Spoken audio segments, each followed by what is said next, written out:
la respuesta. Si usted ve que buscamos una mnemotecnia para acordarnos que la microglia es la de los receptores de la hiperalgesia, la pregunta de los macrófagos. Pues para que uno pueda memorizar algo, debe enlazarlo a otro conocimiento. Los agonistas inversos venimos conversa y conversa. Y ahora les dije, ahora aparece el nombre del agonista inverso. Ahora es importante. Ni siquiera te pregunté el nombre, debería haberte preguntado si se produce ansiedad en el GABA, qué sustancia produce. Pero te la hice más fácil. Demuestra que sabes farmacodinamia. Haga lo contrario que hace el receptor. Respuesta, beta-carbolina. Y la otra, había tantas teorías para los opiáceos. ¿Cómo les pregunto? ¿Cómo los diferencio? Pues busco la que es exclusiva, la que hay una sola respuesta. Barbitúricos. Y pusimos ahí la inducción enzimática. Pero ahora, si usted quiere estudiar de sus apuntes, debe saber tomar apuntes. Si usted quiere tomar de las fotos que les toman las diapositivas, es porque está catalogando luego las fotos para hacer un resumen. Le insisto, la tarea suya es volver a escuchar la clase. Hoy en la clase de las 2 horas que estamos, muy probablemente me va a atender con éxito 24 minutos y separados, 8 ahorita, se desconcentra 8 después, se desconcentra 8 después. La clase dura 1 hora 30, 1 hora 20.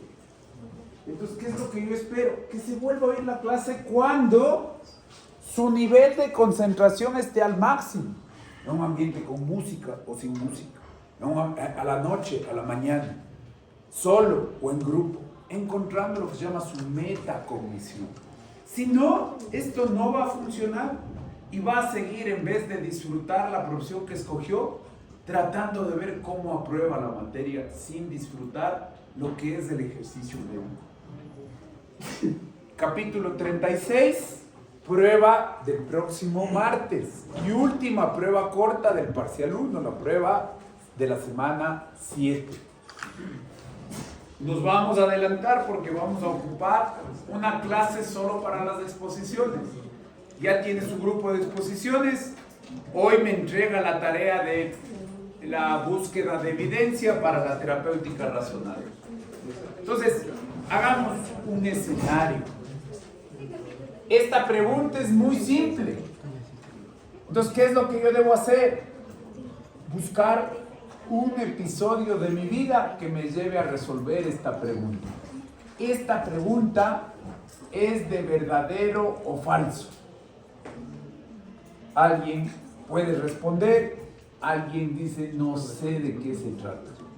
Es cultura general, responda. Alguien ya sabe. Ni idea. Descarte. ¿Podrá ser en Quito este estadio? ¿Podrá ser en Guayaquil ese estadio? ¿Podrá ser en Machala? Y a Quito y Guayaquil descartado, porque algún concierto te hubieras ido. Si fuera en el estadio. Queda Machala, Quevedo, Loja. Loja, no. ¿Dónde están los hinchas de la liga? Los hinchas de la liga, que generalmente son noveleros, deberían saber que perdieron con el Orense cuando fueron a Machala. ¿Hay alguna forma de buscar esa conexión del conocimiento general? Pero esta pregunta es de verdadero o falso. Solo hay una verdadera. El resto son falsas. Es de opción múltiple, sí, pero es de verdadero o falso. Cuando usted se gradúe, va a tener que dar la prueba de habilitación profesional. Y en la prueba de habilitación profesional no es de verdadero o falso. Las 5 respuestas podrían ser probables, pero solo una va a ser la correcta. Cuando usted dé el examen de habilitación profesional, y entiendo que aquí el examen, ¿cómo se llama ese examen? ¿Integrador?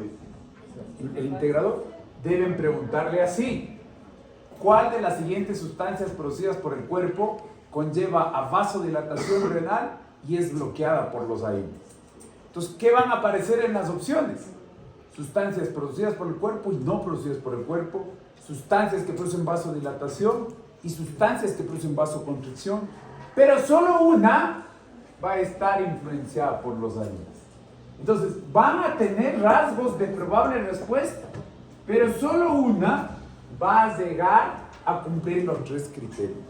Entonces, cuando uno va a dar un examen para demostrar que va a pasar el semestre, que va a hacer el examen de habilitación profesional, debe tener 3 incógnitas a la vez. Si es presión en el cuerpo, si vasodilata o si tiene relación con los AINES. Respuestas: nitroprusiato, histamina, prostaciclina, óxido nítrico y prostaglandina. Pues fíjense que las preguntas que ustedes están resolviendo en las pruebas y del examen parcial son mucho más simples que la que yo debería estarle haciendo. Entonces, primera condición, decía, fabricadas desde el cuerpo. ¿Cuál no es fabricada en el cuerpo? Entonces, nitroprusiato no cumple un criterio. Pero histamina, prostaciclina, óxido nítrico y prostaglandinas son fabricadas en el cuerpo. Entonces, vamos al segundo criterio. ¿Cuáles vasodilatan? Nitroprusiato vasodilata. ¿La histamina qué hace? Vasoconstriño o vasodilata. ¿La prostaciclina qué hace? ¿Vasoconstriño o vasodilata? ¿El óxido nítrico qué hace? ¿Vasoconstriño o vasodilata? Las prostaglandinas, ¿vasoconstriñen o vasodilatan? Entonces, fíjense que ahí la fisiología ya entraron en deuda. Histamina, vasoconstricción. Prostaciclina, vasoconstricción. Óxido nítrico, vasodilatación. Prostaglandinas, vasodilatación. Y nitroprusiato, vasodilatación. Nitroprusiato cumple la segunda, pero no la primera. ¿Cuál de estas se influye por los AINES? ¿Cuál? Prostaglandina. Pero fíjese que alguien podía haber resuelto solo con esta pista. Solo con esta pista yo ya pude haber llegado a la respuesta. Entonces, cada uno debe encontrar su estrategia para resolver el examen. ¿Requería memorizar esta pregunta? No. ¿Requería comprender? Sí. Y requería aplicar conocimiento. Entonces cuando dice, oiga, el doctor toma cosas de memoria, no, era de comprensión y aplicación. De memoria fuera, dígame el número de aminoácidos que forma la prostaglandina, un número. Dígame la dosis de los opiáceos, un número. Eso sería memoria de trabajo.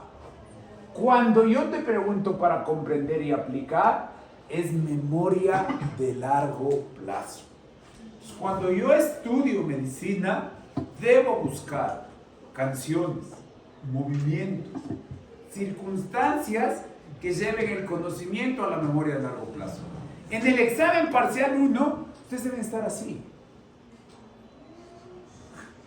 Y ahí van a poder resolver el examen.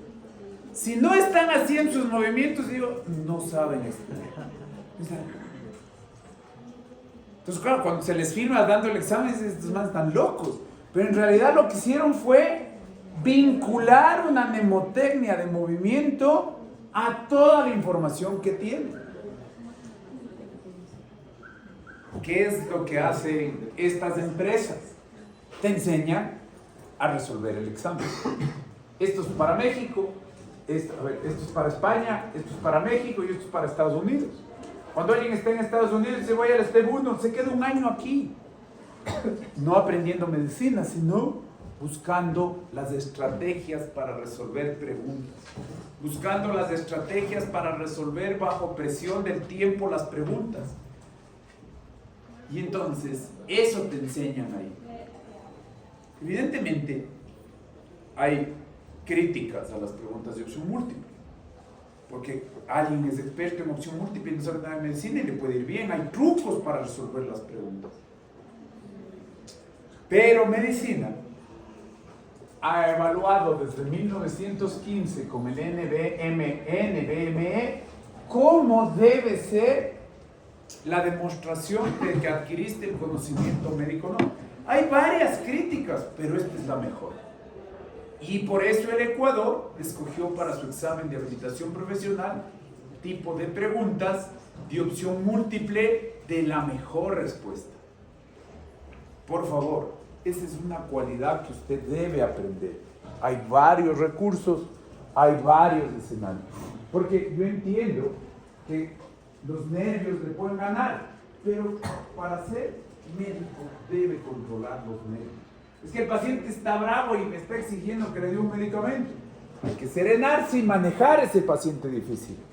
Es que el paciente se va a morir en los próximos 2 minutos. Hay que serenarse y buscar la decisión correcta para ese paciente. Siga haciendo las fichas técnicas, no es calificado, pero ante las dudas de las fichas técnicas, de algún número, de algún valor, de alguna información, pregúnteme para yo poderle ayudar. Dice, nos toca ahora lo cardiovascular. Nos estamos adelantando, esto no va a la prueba del siguiente martes. La prueba del siguiente martes es solo capítulo 36. ¿Qué va a pasar el próximo martes? Pues vamos a comer 1 hora en las exposiciones. Por lo tanto, hoy vamos a avanzar lo cardiovascular para completarlo el siguiente lunes. Tenemos que ver diuréticos e hipotensores para el examen de la semana 8. Pero, ¿qué es lo que pasa en lo cardiovascular? Las consecuencias de no controlar una enfermedad cardiovascular son la punta del iceberg. Infartos y accidentes cerebrovasculares. La tarea no es dar medicamentos aquí, sino intervenir en el estilo de vida acá. Y más que medicamentos, es controlar obesidad, sedentarismo, tabaquismo y dieta. Y más que medicamentos, es detectar tempranamente la elevación de glucosa, la elevación de tensión arterial, la elevación de lípidos. Incluso, ustedes se acuerdan del concepto de salud, no solo es el bienestar, no solo es la ausencia de enfermedad, sino es el bienestar físico, social, es decir, integral. Para que no haya estas enfermedades hay que trabajar sobre la contaminación ambiental y la pobreza. El médico en promoción de salud interviene en estos detalles que son los determinantes de la salud. Un paciente para enfermarse del aparato cardiovascular no es que se infartó a los 60 años porque de los 59 a los 60 tuvo un mal estilo de vida. Para infartarse a los 60 años, a los 18 no hacía ejercicio. A los 18 iba a la universidad, fumaba y tomaba.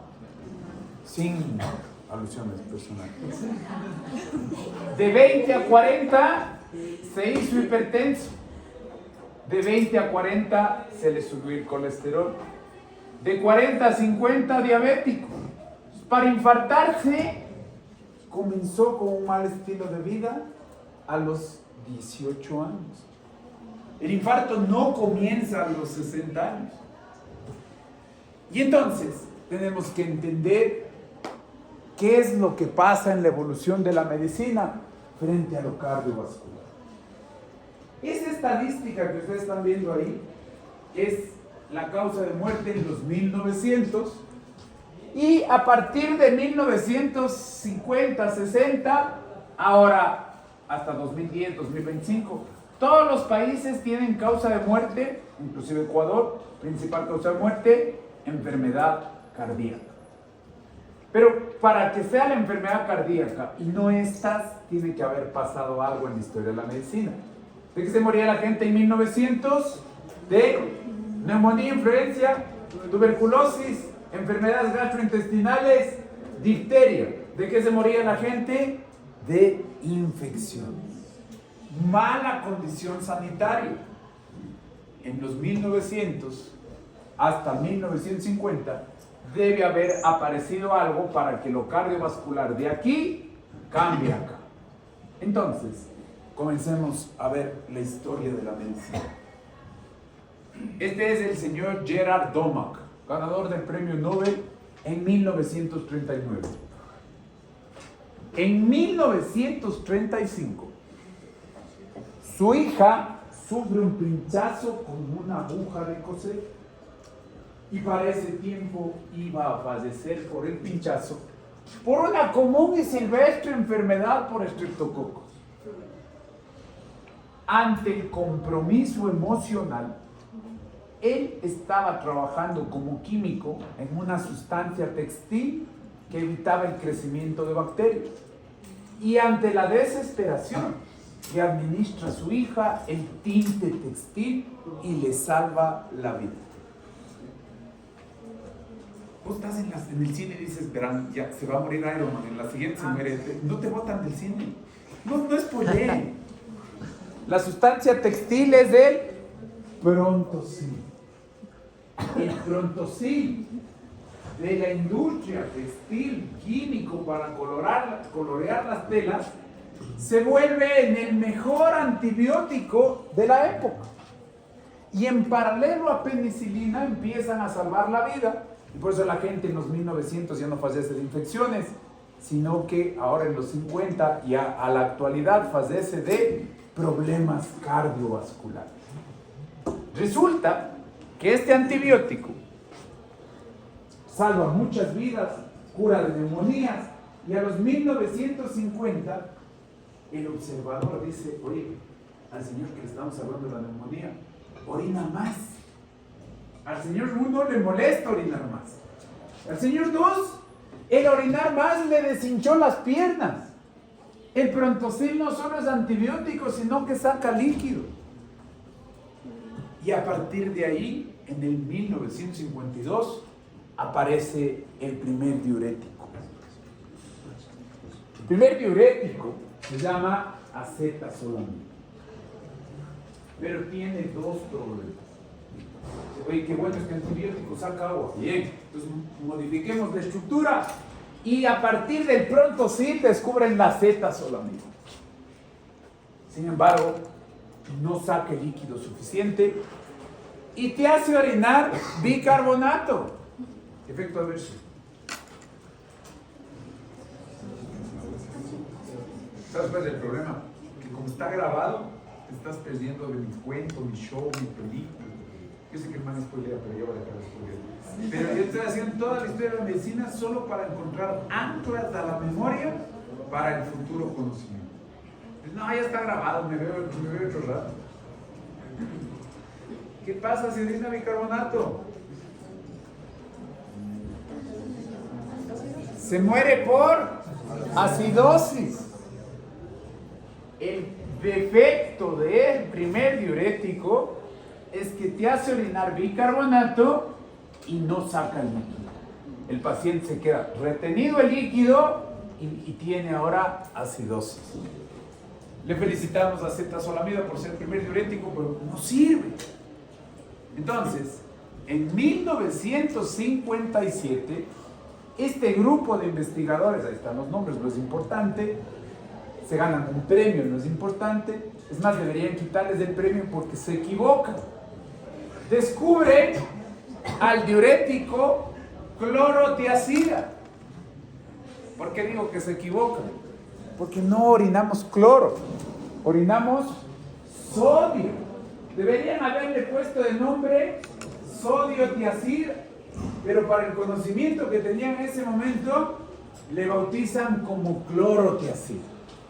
Y en el 58 desarrollan la hidroclorotiazida.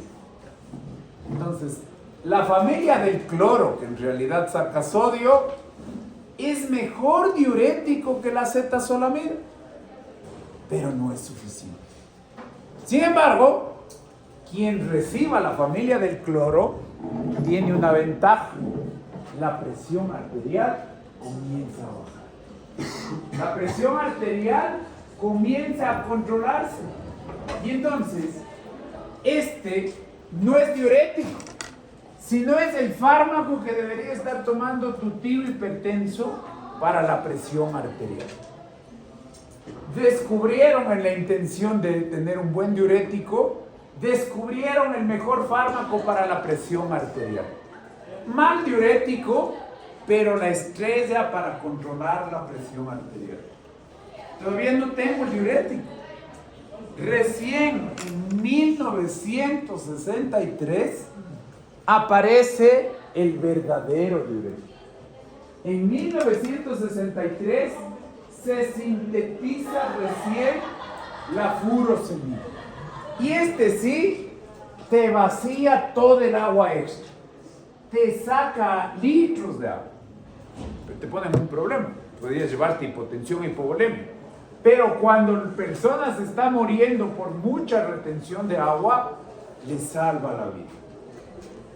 Entonces, retrocedamos. La acetazolamida trabaja en el túbulo proximal, mal diurético por acidosis. Las clorotiacidas trabajan en el túbulo distal, mal diurético, pero el mejor fármaco para la presión arterial. Las tiacidas son el mejor fármaco para la presión arterial. Se descubrieron en el túbulo distal, pero para bajar la presión arterial le quitan el calcio al endotelio. La furosemida, el verdadero diurético, el que te va a salvar la vida, el que te va a sacar el agua, trabaja en el asa de Henle. Por lo tanto, se llama diurético de asa. Entonces, a partir del tinte textil, descubrí 3 diuréticos y además, cuando recibes la familia del tinte textil, te baja la glucosa. ¿A qué enfermedad le ayuda? A la diabetes. Entonces, del tinte textil saco los antidiabéticos que se llaman sulfonilúreas. Y del tinte textil mejoro toda la familia de antibióticos que son las sulfas. Entonces, el experimento del señor Gerard Domag, en la desesperación de su hija, descubrió muchos fármacos. Había otro grupo que estaba trabajando con progesterona y mineralocorticoides. ¿Con qué estaba trabajando? ¿Cuál es el mineralocorticoide?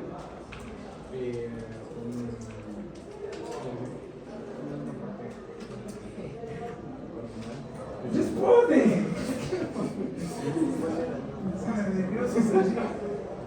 ¡Responde! La poesía otro día.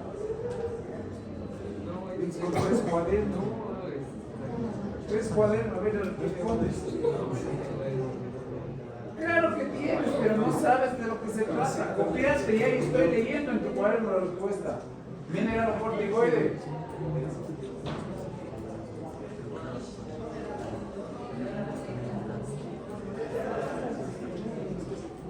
¿Qué dice el chat? Ahí está, responda. Ni siquiera sabes buscar bien en el chat, no te respondió. No te respondió, entonces busca en el chat. El chat es gratis. Aldosterona. Aldosterona, aquí está, ¿ves? Aldosterona. Entonces, el otro equipo de investigadores trabajaba con antagonistas de la aldosterona. Y al 58 descubre una lactona que bloquea la aldosterona, la espironolactona. Y ahí están los 4 diuréticos que debemos utilizar. En el libro hay 7, pero nos vamos a concentrar solo en estos 4 diuréticos. Debería decir en estas 4 sustancias descubiertas en el túbulo, en el sistema tubular, porque el único diurético es la furosemida. El resto está decolado en la familia. Y un dato que es clave para la falla cardíaca, cuando vemos insuficiencia cardíaca, la espironolactona desde 1959 descubrió que en ratas disminuye la necrosis del corazón. Eso va a ser muy útil después. Entonces, la historia nos permite entender la evolución de los fármacos diuréticos. La historia nos permite entender el proceso de diurético. No. Tiene que hacer nuevos apuntes. Ya bien con los apuntes diuréticos no le va a servir. tiene que usted categorizar qué es importante, vincularle a la memoria y anotar. Y luego buscar en el libro por qué anoté esto. Y reforzar la idea en un resumen. ¿Qué es un diurético? Define sus palabras, ¿qué cree que es?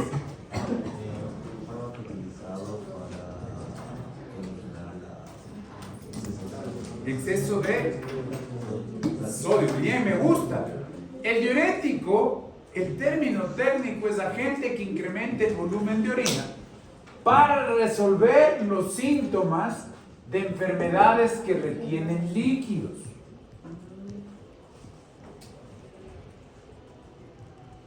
Problema. El riñón se encarga de controlar tres cosas: el pH, equilibrado sangre-orina, las cargas y la osmolaridad. Entonces, la fisiología del riñón es mantener cargas, pH y iones. ¿El diurético qué hace? Va a sacar sodio. Para mantener las cargas, le va a acompañar cloro. Y para mantener la osmolaridad, le va a acompañar agua. Entonces, más que diurético, tu definición es correcta, deberíamos decirle natriurético. Y el libro comienza por ahí. Nos dice, en vez de decirle diurético, dígale natriurético. Quiero ejemplificarles algo para tener claro.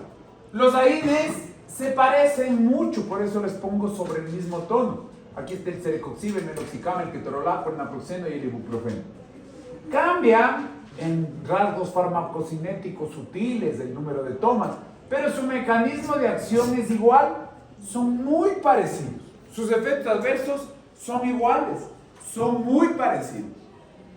En cambio, la familia de diuréticos, lo único que tienen en común es que fueron descubiertos en el sistema tubular, porque de ahí no se parecen en nada.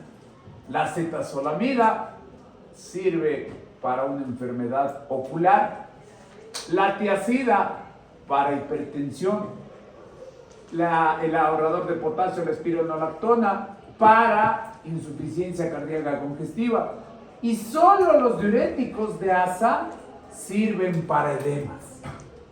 Son totalmente diferentes. Repito, se les agrupa en la familia de diuréticos porque fueron descubiertos en el sistema tubular. ¿Cuál es la tarea? Para que funcione la memorización y la mnemotecnia, me debo acordar de la fisiología. ¿Qué debe pasar en la fisiología? En cada segmento del sistema tubular hay un transportador. Yo debo identificar el transportador para verificar cómo el riñón regula pH, carga y osmolaridad. Entonces, vamos sacando a limpio. Diurético, fármaco que aumenta el volumen, que inhibe el transportador en cada segmento tubular para generar natriuresis. Si boto sodio, le persigue el cloro. Y como me desarregló la osmolaridad, le debe perseguir agua.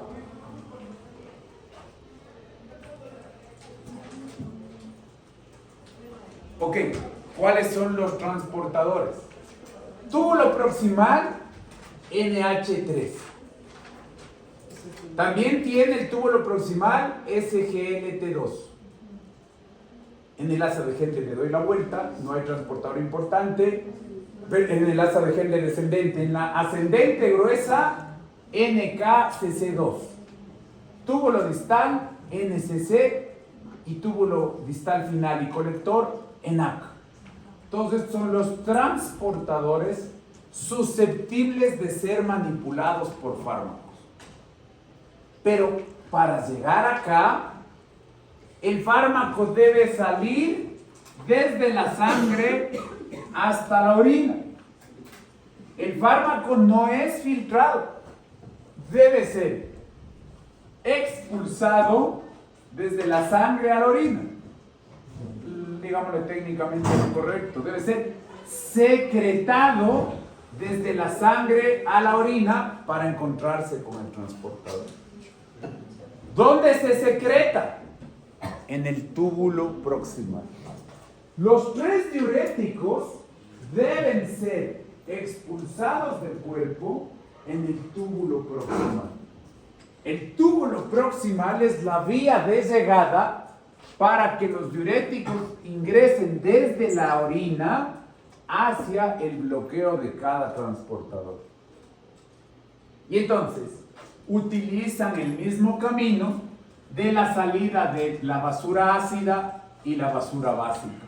¿Cuál es la basura ácida? Que más sale por aquí, el ácido úrico. Entonces, cuando tú das un diurético, me robo el camino y le dejo al ácido úrico en sangre. ¿Qué enfermedad se perjudica? Toda la gota y la hiperuricemia. Pues los diuréticos todos tienen que salir por el túbulo proximal. Trabajan en diferentes segmentos, pero para llegar al sitio de trabajo necesitan salir por el túbulo proximal. Reforcemos esta idea. El riñón a un fármaco le puede filtrar, secretar y reabsorber. Entonces, esta secreción es la que voy a utilizar para de la sangre botarle el diurético a la orina.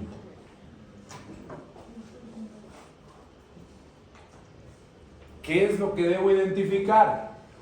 Verdaderos diuréticos. ¿Cuál sería el verdadero diurético? Furosemida. Falsos diuréticos. El resto.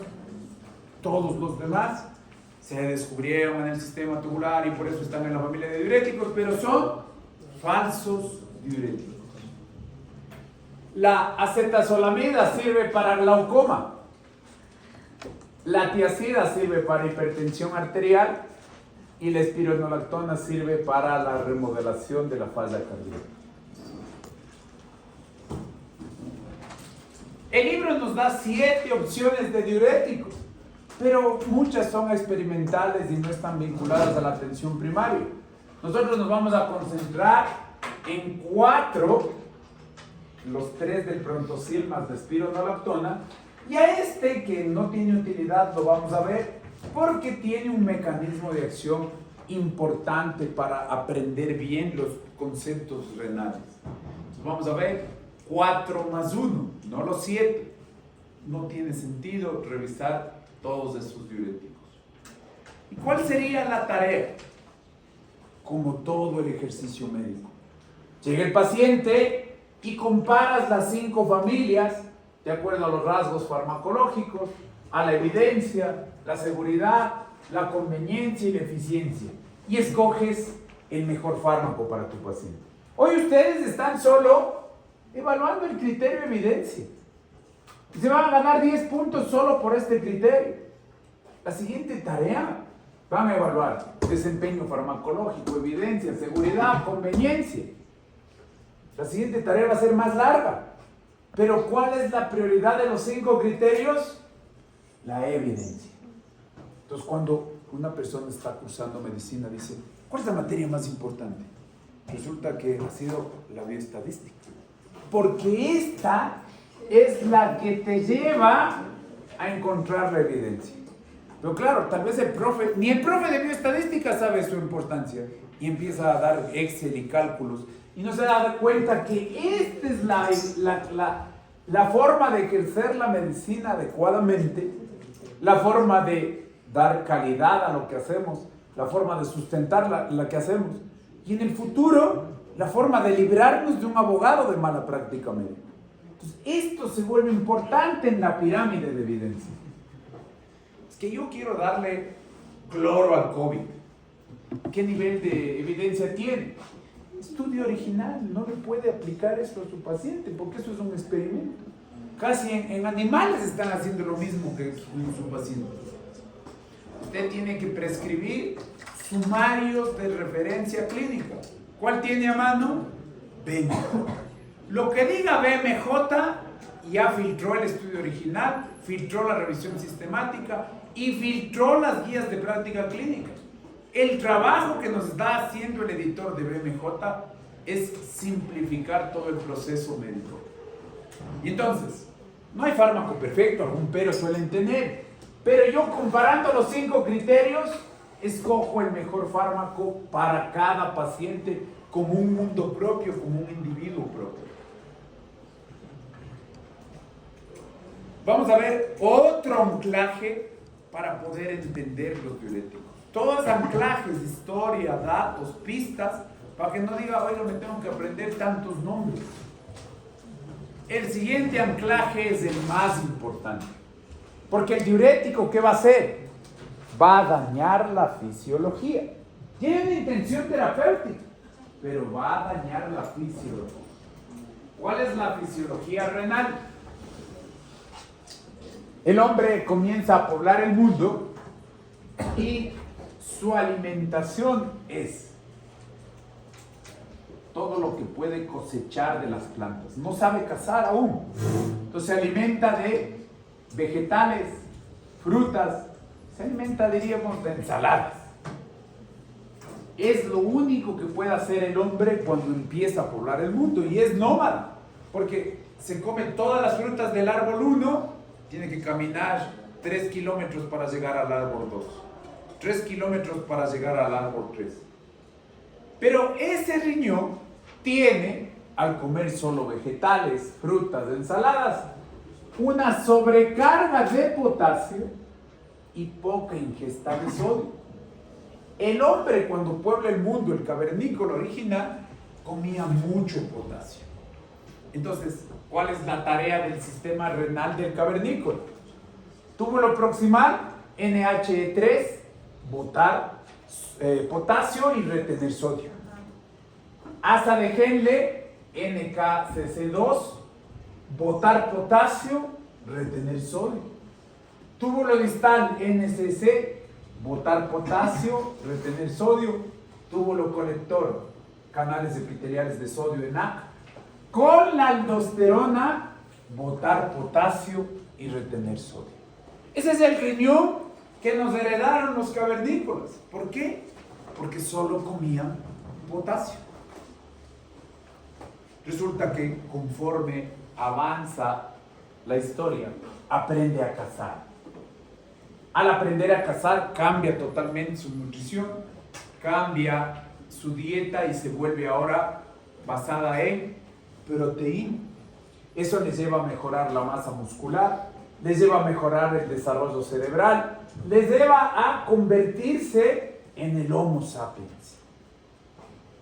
Ya no tiene que viajar.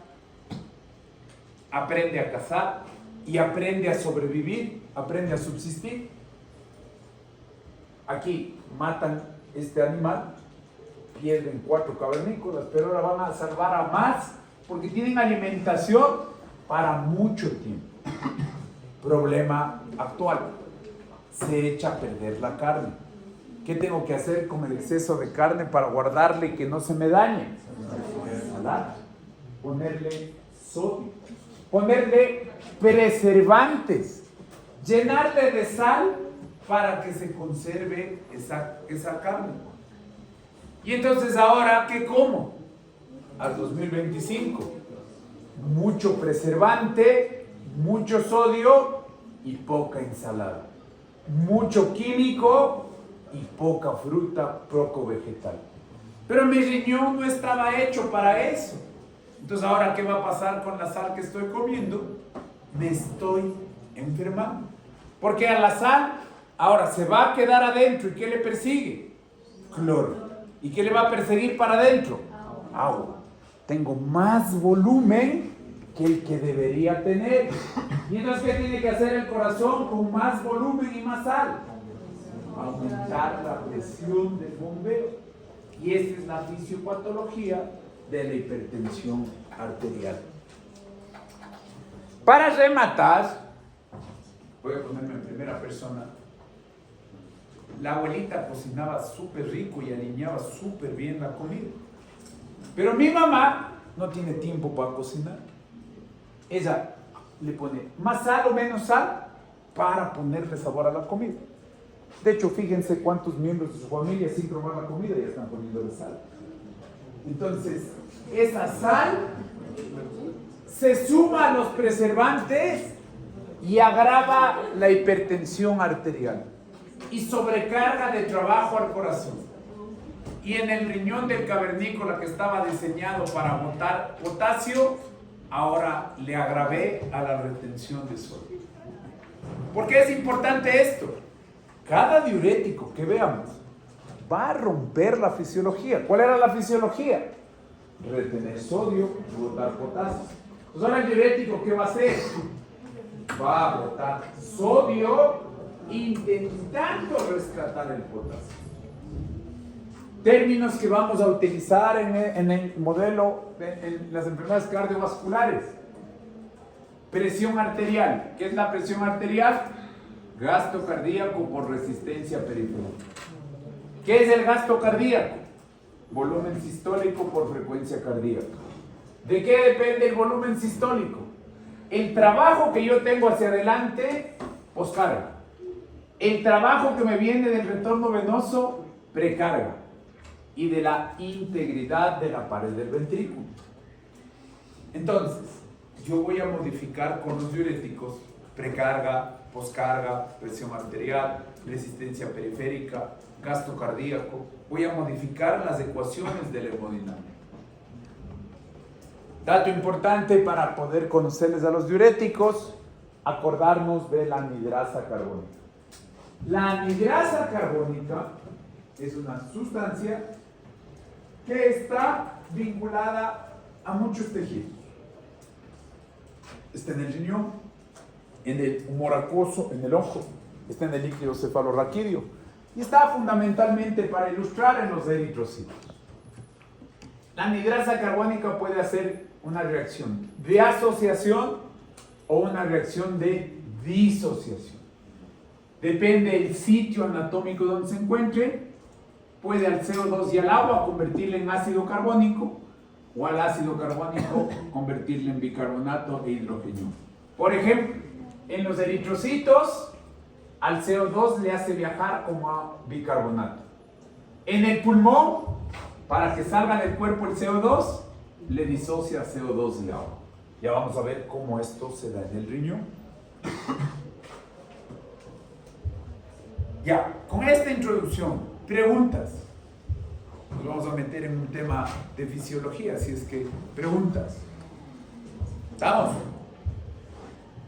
Vamos a meternos en este gráfico del libro para acordarnos la fisiología renal. ¿Hace qué tiempo vino fisiología renal? ¿Pero es después o antes del sistema nervioso autónomo? Antes. Parece hace mucho tiempo.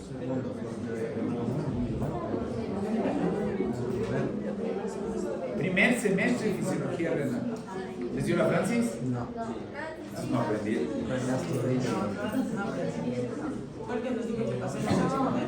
Ah, él les hacía exponer a ustedes. ¿De quién es el celular?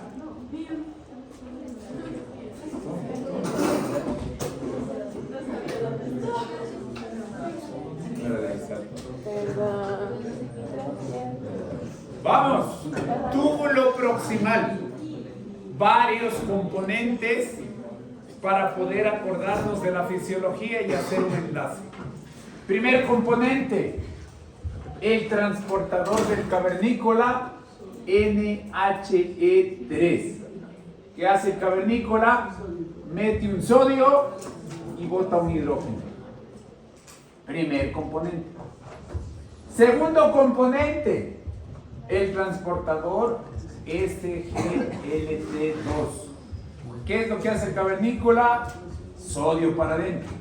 Pero para que éste mantenga las cargas, mete sodio y glucosa. Este reabsorbe sodio y glucosa. Tercer componente, en la orina, yo tengo a la anhidrasa carbónica disociando el ácido carbónico en agua y CO2. El CO2 es liposoluble, regresa al interior de la célula, se une al agua y aquí la anhidrasa carbónica hace la reacción contraria y le asocia a ácido carbónico, que se disocia a su vez de hidrógeno y bicarbonato. El bicarbonato entra con el sodio, que es lo que quiere el cavernícola, meter sodio. Y aquí tengo bicarbonato de sodio. Y este hidrogenión es el que da la vuelta con el NHE3. Ahí está el túbulo proximal. Primer diurético, anhidrasa carbónica. Apaga todo este ciclo y hace que orines bicarbonato. Apaga todo este ciclo y ya no recupero este sodio con este hidrógeno. Sale el sodio. Si sale el sodio, le persigue el cloro, y si le persigue el cloro, le persigue agua. Estoy orinando sodio, cloro, agua y bicarbonato.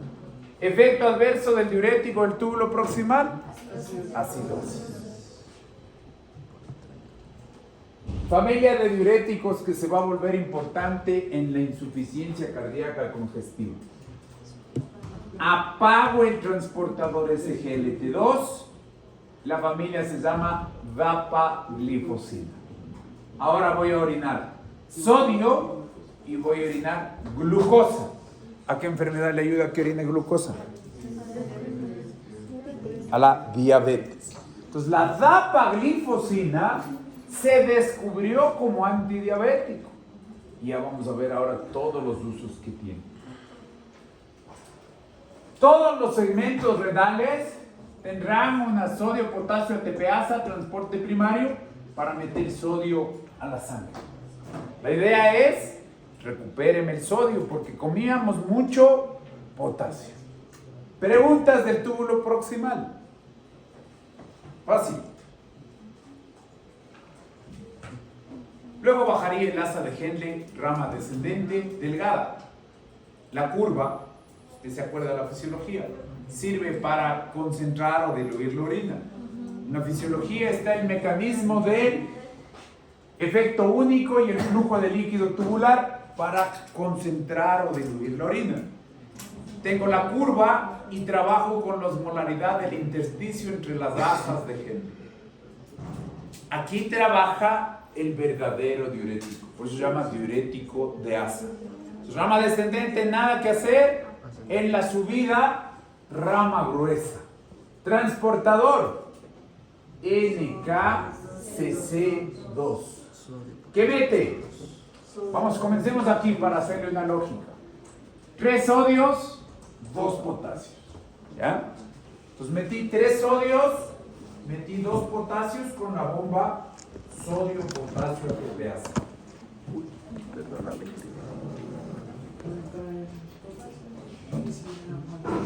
Y se muere Iron. 3 por 2. Me dejó en deuda un positivo. El positivo tiene vínculo a estos transportadores. Voy a meter un sodio. Debo neutralizar con un cloro.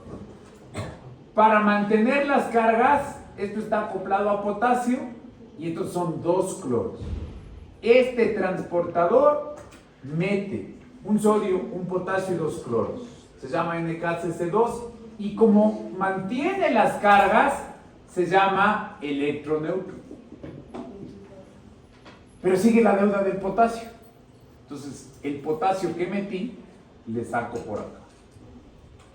Y ahí viene un detalle que es clave. Ahí viene, a ver, spoileame. A ver, ahí es el concepto clave. Diurético sí es chévere. Diurético sí es chévere. ¿Qué es lo que va a pasar? Este potasio me sale y me arregla la célula. Bien. Ahora, ¿quién le hizo muy positiva? A la orina. Entonces, ¿qué tiene que pasar? Métame cationes porque la orina está muy positiva. Se va a rescatar magnesio y calcio a la sangre. Este es el sitio del principal diurético. ¿Qué va a hacer este diurético? El diurético de asa va a apagar el transportador. Por lo tanto, voy a orinar sodio, cloro, agua, potasio.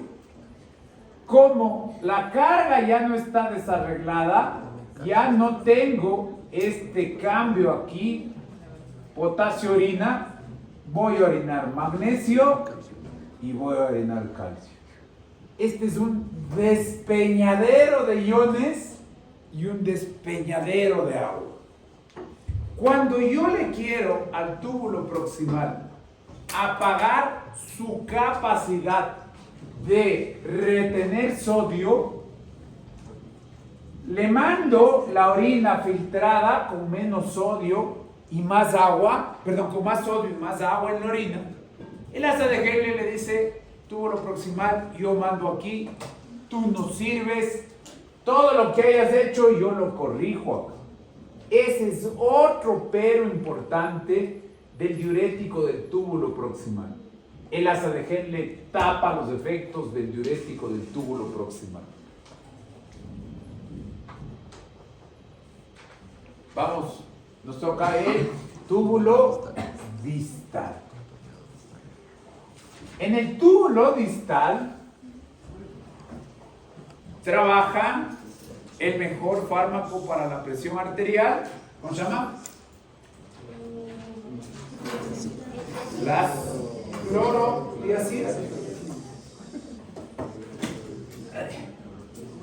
¿Cuál es el mecanismo de acción? Porque está en los diuréticos. Bloquea NCC. ¿Qué hace el cavernícola? Metía sodio y cloro. ¿Qué ahora va a hacer el diurético? Que orine sodio y cloro. ¿Bien? Pero ya en un poco volumen. El túbulo proximal se encarga del 65% de sodio, el asa de Henle del 25%. Aquí ya me queda 5 a 8 y es poco lo que puedo trabajar sobre el sodio. Por lo tanto, su efecto no es impactante. Dato importante. Aquí trabaja la paratormona. La paratormona se encarga de meter calcio a la sangre. Como yo estoy sacando sodio, rompiéndole la idea del cavernícola, estoy mejorando la entrada de calcio a la sangre. Entonces la tiazida, al sacar sodio, favorece, ayudada por la paratormona, la entrada de calcio a la sangre. ¿A qué enfermedad le ayuda? A la osteoporosis. Entonces, las tiazidas se vuelven el fármaco importante para resolver una persona hipertensa con osteoporosis. Cámbiese de libro, vea, este tiene más cosas en el dibujo. Estoy estudiando lípicos, no le va a servir. Este dibujo tiene más componentes, tiene más actores. Pero claro, ¿qué hace estudiando hormonas gonadales? No. Ay.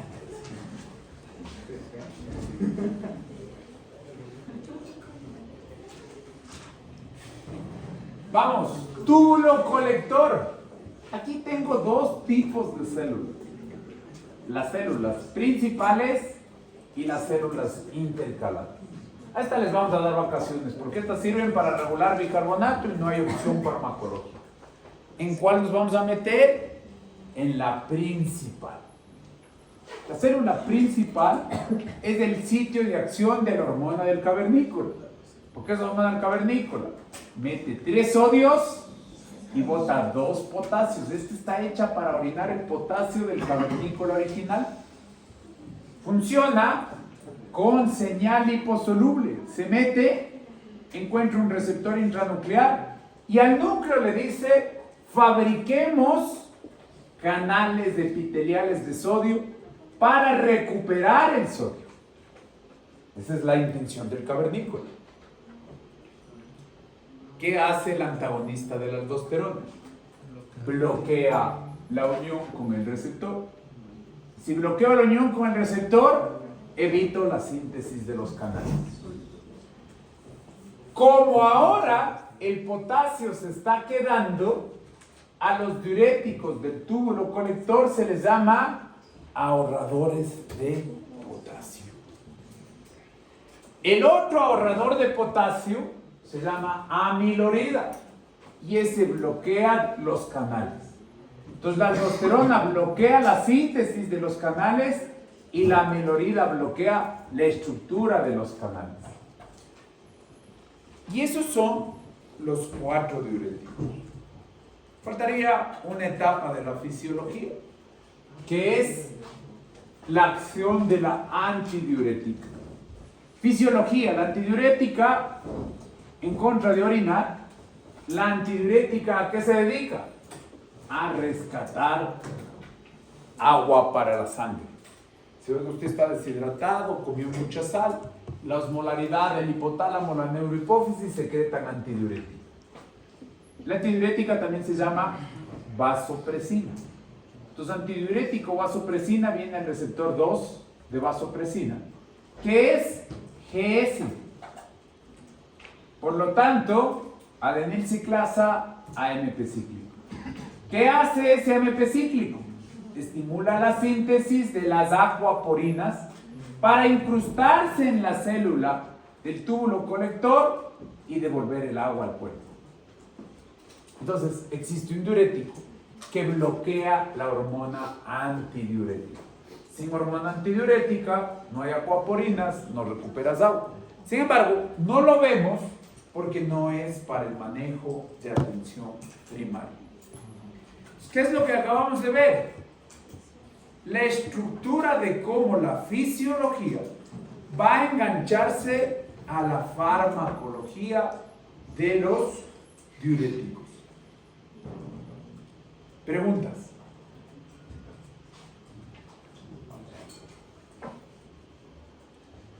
Ya visto el mapa general, vamos a detalle. Vámonos al túbulo proximal, vámonos al primer diurético y vámonos a 1953. El diurético, el túbulo proximal se encarga de la reabsorción osmótica. Es decir, captura sodio, le persigue cloro, le persigue agua y le persigue potasio. Hay varias sustancias que se van a capturar y reabsorber de lo que se filtró en el túbulo proximal. De hecho, aquí se trabaja el 65% del sodio. También voy a reabsorber el 100% de glucosa, por eso está el SGLT2. Voy a reabsorber el 100% de aminoácidos. El ciclo que tengo que vigilar aquí es la anhidrasa carbónica, el transportador NH3 de sodio hidrógeno y en sí la anhidrasa carbónica para disociar H2O y CO2. Ahora le voy a apagar. Y entonces, ¿qué voy a hacer? Voy a orinar sodio y voy a orinar bicarbonato. No me debo olvidar que cuando veamos falla cardíaca y diabetes, aquí aparecerá la dapaglifosina. No me debo olvidar que los diuréticos para salir a trabajar deben secretarse en los segmentos rectos del túbulo proximal para aparecer en la orina. La tiacida trabaja en el túbulo distal, pero debe ser secretado en el túbulo proximal. La furosemida trabaja en la asa, pero debe ser secretado en el túbulo proximal. La acetazolamida trabaja en el túbulo proximal, pero debe ser secretado aquí mismo en el segmento recto. Entonces la secreción es el proceso de transporte activo, competitivo, saturable, donde voy a quitarle la vía de salida al ácido úrico y le voy a devolver a la sangre. ¿Cuál es el fármaco que tenemos que ver aquí? Acetazolamida. Estamos en el túbulo proximal. No, estamos en... Ahora vamos. Ya sé. Ahora vamos. Multiplicación contracorriente. Rama descendente delgada. Aquí no hay fármacos de atención primaria. Vamos a ver cómo podemos modificar esto, pero no lo vamos a profundizar. Me adelanto para decirles, para no dejarles en inquietud, aquí trabajan los diuréticos osmóticos. Ahora sí vamos al asa de Henle, verdadero diurético, el único que saca volumen, furosemida. Y entonces, ¿cuánto sodio ya le va quedando de tarea aquí? 25 a 30. Es el último segmento que decide la concentración y la dilución. Por eso a la parte final del asa de Henle se le llama segmento dilutor, para trabajar en equipo con la parte inicial del túbulo distal. Entonces, ¿qué va a pasar con la furosemida? Apago el transportador NKCS2 y voy a orinar sodio, cloro, sodio, potasio, dos cloros, agua, potasio, y como no hay quien rescate a magnesio y calcio, magnesio y calcio. Esto es el verdadero diurético. Y ojo con el magnesio y calcio, ya que vamos a ver qué podemos hacer con esta actividad terapéutica. Vamos a romper la electroneutralidad del magnesio y el calcio. En el túbulo distal, el mejor hipotensor, que no trabaja aquí, sino en el endotelio, pero fue descubierto aquí, la familia de las clorotiacidas. Y ojo con el intercambiador influido por la paratormona para el rescate de calcio. Entonces, aquí rescato calcio.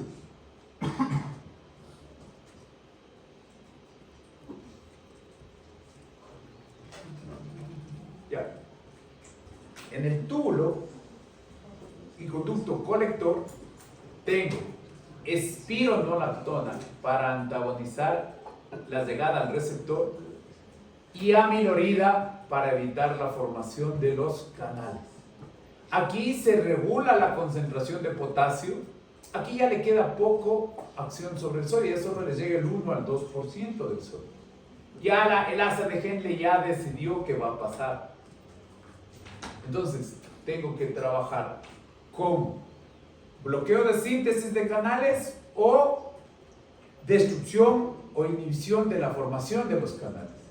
Y el último, sí hay fármacos contra la antidiurética, pero no los vamos a ver porque no son de atención primaria. La antidiurético vasopresina trabaja como GS en el túbulo colector. Ya. Hasta ahí el último repaso de fisiología. ¿Preguntas? Estamos adelantándonos, acuérdense que esto no va a la prueba. La prueba, esto ya iría solo al examen. La prueba solo es de AINES.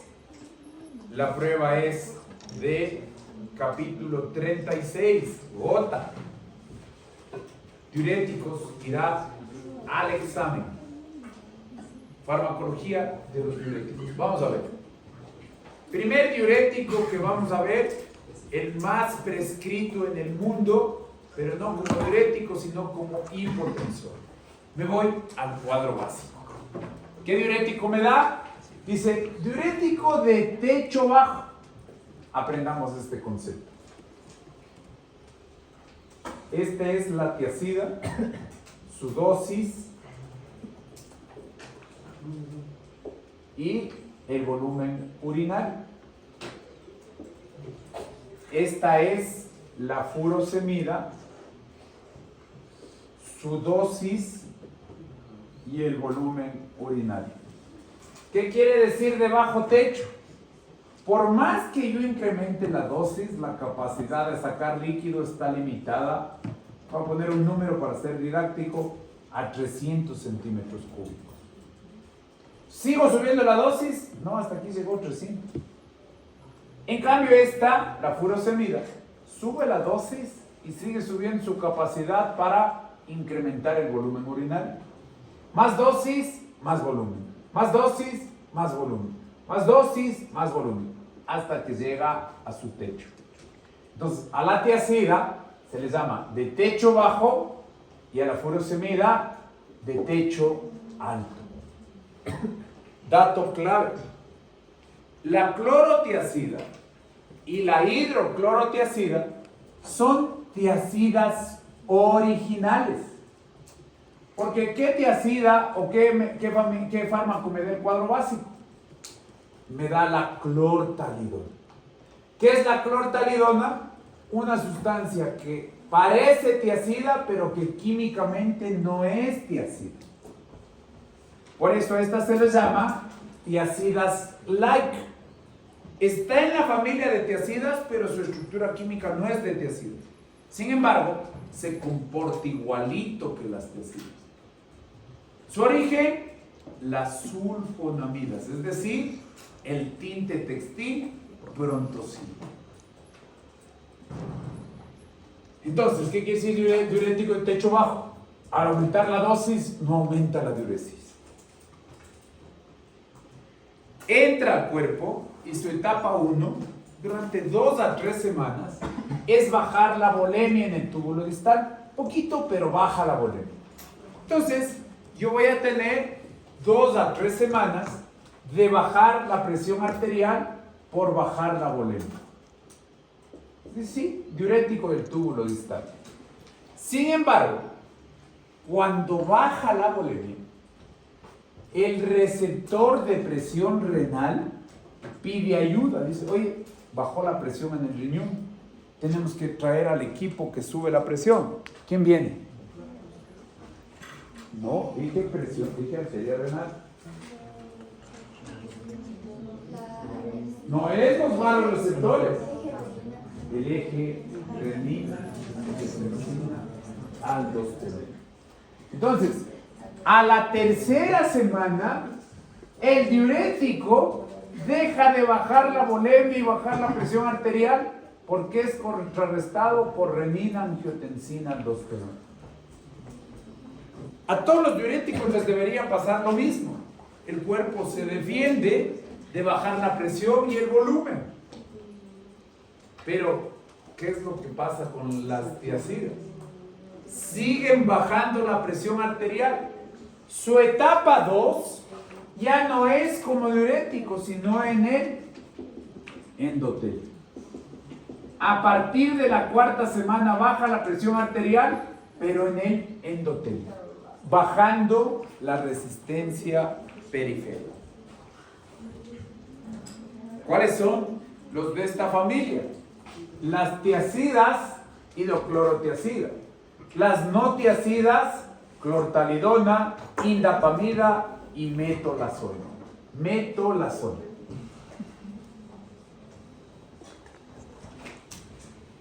Entonces dice, le vamos a dar una tiacida. Dice, verdadera tiacida, hidroclorotiacida. Estructura química que no es de tiacidas, pero que se comporta como tiacida, clortalidona, indapamida y metolazona.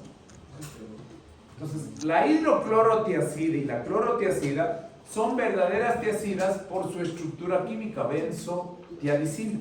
El resto parecen tiacidas, es por la estructura química. ¿Cuáles son las que parecen tiacidas? Estas tres: metolazona, indapamida y clortalidona. ¿Cuál es la mejor de las tres? Ya está la respuesta. ¿Cuál escogió el cuadro básico? La clortalidona. Es la más potente de las tres. Tranquilamente yo podría haber escogido cualquiera de estas. El cuadro básico escogió clortalidona. Entiendo que por un mejor perfil de vida media, por un mejor perfil de biodisponibilidad.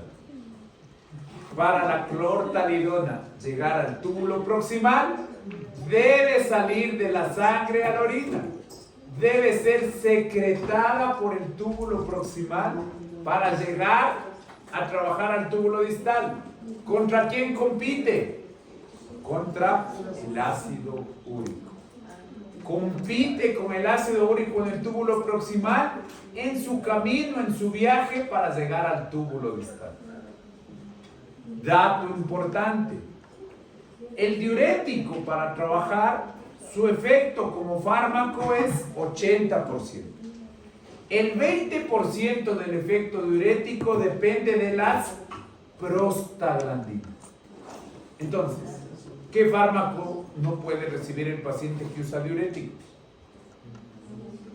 El 20% se perdería de su efecto porque la prostaglandina le apoya al diurético. AINES. Entonces el paciente que esté en diuréticos no puede tomar AINES porque pierde el 20% de su efecto. Las tiacidas están contraindicadas en gota porque se acumulan el ácido úrico en la sangre. Dice, las tiazidas son la parte lejana del túbulo distal. El túbulo proximal está lleno de agua, el asa de Henle está lleno de agua, el túbulo distal les llega poco. Entonces en las tiazidas, cuando hay insuficiencia renal, menos cantidad de sangre, menos probabilidad de trabajo. Dato importante y curioso, las tiazidas se encargan, y es una cualidad especial, son, al ser su acción en el túbulo distal, son el que más sodio le mete a la orina. Si le mete sodio, le persigue el cloro. Si le persigue el soluto, ¿qué le dice a la orina? Muy osmolar, muy salado. Entonces la tiazida tiene una cualidad, su orina es muy salada por la eliminación de sodio. Entonces, cualidad exclusiva sobre los otros diuréticos, su orina es muy concentrada, muy hiperosmolar. Bien, hasta ahí, chévere. ¿A quién le puede ayudar esta cualidad? A una enfermedad rarísima. Se llama diabetes insípida. ¿Qué es la diabetes insípida? La ausencia o la falta de respuesta a la hormona antidiurética. Entonces, una persona con diabetes insípida sin hormona antidiurética orina 11 litros. ¿Qué hago yo con la tiazida? Oye, no hay hormona antidiurética, no hay mecanismos de dilución, no hay mecanismos de concentración. Le das tiazida y le obligas al riñón a trabajar solamente para producir 3 litros de orina a partir del segmento dilutor del túbulo distal. Es una enfermedad rara, pero el mecanismo de acción de la tiazida le salva la vida. La persona que orinaba 11 litros, ahora va a orinar solamente 3 litros.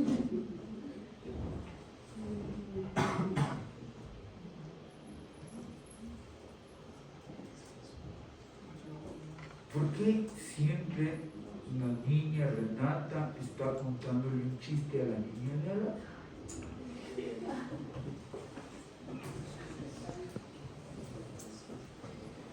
Dato importante, devuelven calcio a la orina. ¿A qué enfermedad le puede ayudar? Ahora sí que vinco, ¿a qué enfermedad le puede ayudar? Osteoporosis. ¿A qué otra enfermedad le puede ayudar? Calcio.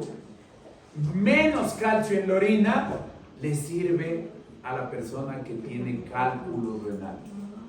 Si usted tiene cálculos renales, el calcio en la orina aumenta el tamaño de la piedra. El calcio en la orina es cemento para que crezca la piedra. Dice, oye, tengo cálculos renales, genéticamente orino mucho calcio. ¿Qué hacen las tiazidas? Menos calcio en la orina, menos cálculo renal. Repito lo más importante para no profundizarlo en hipotensores. ¿Cuál es la acción clave de las tiazidas? Etapa 1 no es porque hace orinar, pero le rechaza renina, angiotensina, aldosterona. La etapa 2, a largo plazo, semana 4, las tiazidas quitan el calcio al endotelio y disminuyen la resistencia periférica, bajando la presión arterial. Toma este gráfico de Lippincott. Entonces, ¿cuál es el mecanismo para que el diurético tiazida baje la presión arterial? Resistencia periférica disminuida.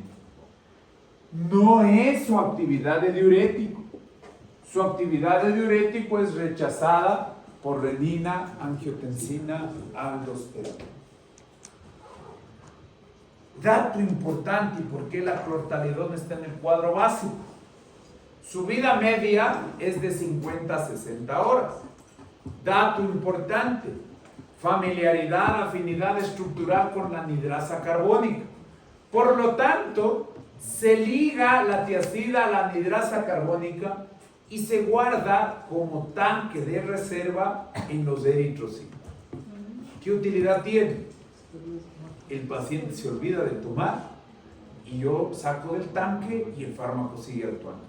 Saco del tanque y el fármaco sigue actuando. Pero ojo, no le vaya a advertir al paciente que si se olvida no pasa nada, porque ¿qué va a hacer? Se va a olvidar siempre.